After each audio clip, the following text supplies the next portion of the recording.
If you need to change your Calendly booking link, you're in the right place. In this video, I'll walk you through the exact steps to update your Calendly event Slug so your booking link points to the new URL you want to share. This is super useful if your link is hard to remember, no longer matches your brand, or you simply want a cleaner booking URL for clients and customers. And if this tutorial helps you out, go ahead and hit like and subscribe for more quick software guides just like this. Alright, let's jump in.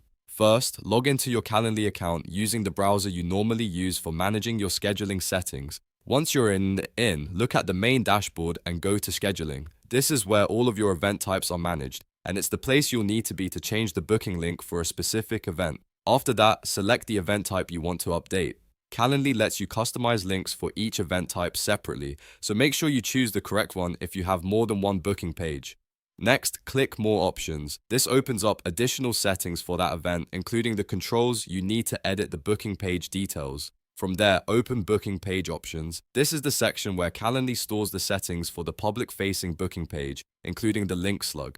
Now find the Event Slug field. The Event Slug is the part of the Calendly URL that comes after the slash, so this is what actually changes your booking link. Carefully edit it to whatever you want your new booking URL to be. Try to keep it short, clear, and easy to share. It's also a good idea to make it match your name, brand, or service so people can recognize it right away. Once you've updated the slug, take a moment to review it and make sure there are no spelling mistakes, extra spaces, or unwanted characters. When everything looks good, click Save Changes. Calendly will update the booking link for that event type immediately. Just remember, if you already shared the old link anywhere, you'll need to replace it with the new one so people don't end up on the wrong page. You can copy the updated booking URL from Calendly and paste it into your website, email signature, social media bio, or wherever you use it most. And that's it. You've successfully changed your Calendly booking link.